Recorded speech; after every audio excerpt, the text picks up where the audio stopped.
Shalom sahabat setia Marturia Ministry. Menyambut hari baru pemberian Tuhan pada saat ini, kita patut bersyukur kepada Kristus Tuhan untuk anugerah kehidupan yang masih dipercayakan bagi kita semua, khususnya bagi warga jemaat GPB Marturia Lampung yang diperkenankan oleh Tuhan di hari ini untuk mengingat rayakan pertambahan setahun usia teristimewa bagi Ibu Desi Francisca, anak Kernat Adril Purba, Bapak Bambang Wahyudi, Ibu Agnes Sri Lestari, dan anak Renal Kaleb K. Tumbelaka.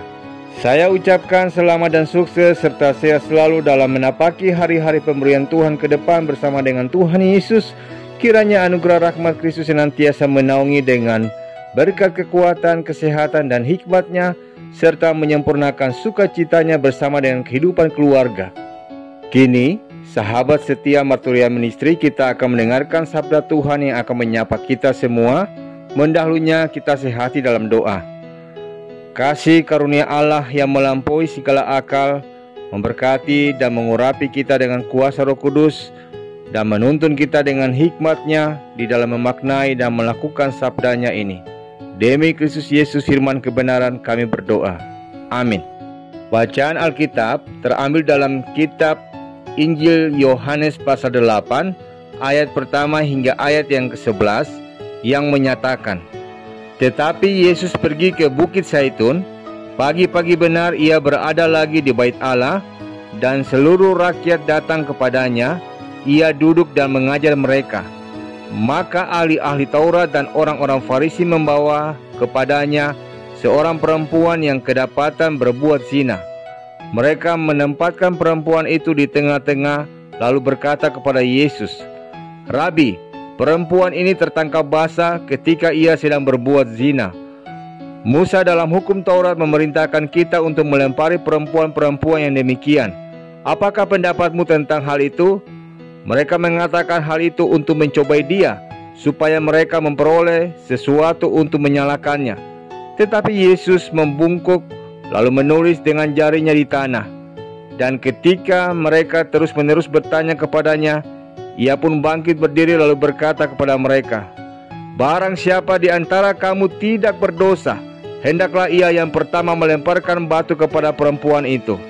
Lalu ia membungkuk pula dan menulis di tanah. Tetapi setelah mereka mendengar perkataan itu, pergilah mereka seorang demi seorang mulai dari yang tertua. Akhirnya tinggallah Yesus seorang diri dengan perempuan itu yang tetap di tempatnya. Lalu Yesus bangkit berdiri dan berkata kepadanya, hai perempuan, di manakah mereka? Tidak adakah seorang yang menghukum engkau? Jawabnya, tidak ada Tuhan. Lalu kata Yesus, aku pun tidak menghukum engkau. Pergilah dan jangan berbuat dosa lagi mulai dari sekarang. Demikianlah sabda Tuhan.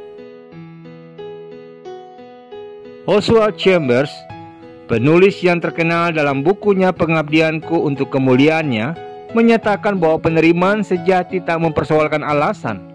Bahasa sederhananya, menerima apa adanya. Hal ini kelihatan sepele, tapi tampaknya susah ditemui atau bahkan sulit kita lakukan.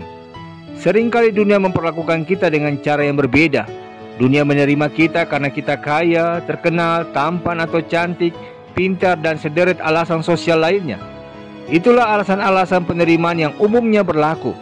Kemudian bila salah satu alasan penerimaan itu meluntur dari diri kita, misalnya kita tidak lagi kaya, kita tidak lagi terkenal, dan seterusnya, maka dunia perlahan-lahan mulai mengabaikan kita. Pertanyaannya, begitu juga ke kita dalam memperlakukan sesama. Seperti kisah nyata yang menarik tentang seorang gadis yang mengaku kepada ayahnya, seorang Kristen yang taat, ayah, selama beberapa waktu terakhir ini, saya telah menjadi pelacur. Saya sangat menyesal ayah. Sebagai orang beriman yang menjunjung tinggi kebenaran dan moralitas, tentu pengakuan anaknya itu membuat sang ayah tergoncang. Ketika melihat putrinya itu berdiri sambil menangis, sang ayah diperhadapkan dengan dua pilihan. Akankah ia marah, mengutuki anak gadisnya, dan mengusirnya keluar? Ataukah ia melakukan hal yang sebaliknya? Akhirnya sang ayah menghampiri anaknya. Ia memeluknya dan berkata, saat aku melihatmu, aku tidak melihat pelacur dalam dirimu. Kamu sudah diampuni oleh Kristus. Kini aku melihat putriku yang cantik. Sungguh sebuah kisah yang membuat haru biru. Daripada menjatuhkan penghakiman, ia memilih untuk memberikan pengampunan. Daripada memberikan hukum, ia memilih untuk memberikan kasih karunia. Saya membayangkan alangkah indahnya kalau gereja Tuhan pun bisa menerapkan prinsip-prinsip pengampunan seperti kisah itu. Sayangnya, kita mendapati yang terjadi seringkali ketika melihat seseorang jatuh ke dalam lumpur dosa. Banyak jemaat yang tidak mendukung untuk membuatnya bangkit kembali. Sebaliknya, mereka yang jatuh dalam dosa akan dihakimi, digosipkan, dicibirkan, dijauhi, bahkan dianggap sampah. Intinya saudaraku, kita tidak melihat dengan mata kasih, tapi mata penghakiman. Padahal dalam narasi bacaan kita, Yesus pun punya 1001 alasan untuk menghakimi perempuan yang kedapatan berzina itu. Yesus bisa saja mengkritik, menegur, memarahi, mempermalukan, bahkan ikut merajamnya dengan batu. Namun Yesus tidak memandang perempuan itu dengan mata penghakiman. Sebaliknya ia memandang dengan mata kasih. Dalam kasih ada pengampunan, dalam kasih ada kesempatan, dalam kasih ada pengharapan. Perempuan berdosa itu dilepaskan dari hukuman. Melihat dengan mata kasih membuat kita fokus untuk mengasihi, bukan untuk menghakimi. Saudaraku, sahabat setia Marturia Ministry, dunia perlu penyembuh. Saya, Anda dan kita semua seharusnya menjadi penyembuh bagi sesama, menjadi penyembuh bagi pasangan hidup kita, suami kita, istri kita, anak kita, keluarga kita, saudara seiman kita, bahkan sahabat kita. Ketika teman Anda jatuh, janganlah kita malah lari menjauh, apalagi menggosipkan kejatuhannya. Sebuah pepatah bijak berkata, teman sejati datang ketika semua orang pergi. Teman sejati tidak akan mengungkit-ungkit lebih jauh ketika Anda berbuat salah. Teman sejati akan menghapuskannya. Itulah yang dilakukan Yesus kepada perempuan berdosa, kepada perempuan yang kedapatan berzina, kepada Zakeus pun, dan kepada orang yang tertolak lainnya. Yesus menerima mereka di saat semua orang menolaknya. Yesus menjadi penyembuh bagi mereka. Gereja harusnya menjadi penyembuh, bukan menjadi hakim. Gereja pun harusnya seperti rumah sakit, menerima semua pasien tanpa syarat. Gereja mesti menjadi bengkel rohani, memulihkan yang rusak dan rapuh kehidupan imannya. Gereja harusnya penuh kasih karunia, bukan menerapkan hukum yang kaku. Bagaimanapun juga, bukankah gereja adalah sebuah keluarga rohani, rumah iman bagi kita? Jika ada jemaat yang jatuh, bukankah itu saudara kita sendiri? Akankah kita menghakimi dan memperguncingkannya? Bukankah indah kalau kita bersikap seperti sang ayah, seperti yang dikisahkan tadi, yang berlimpah-limpah dengan pengampunan dan kasih karunia?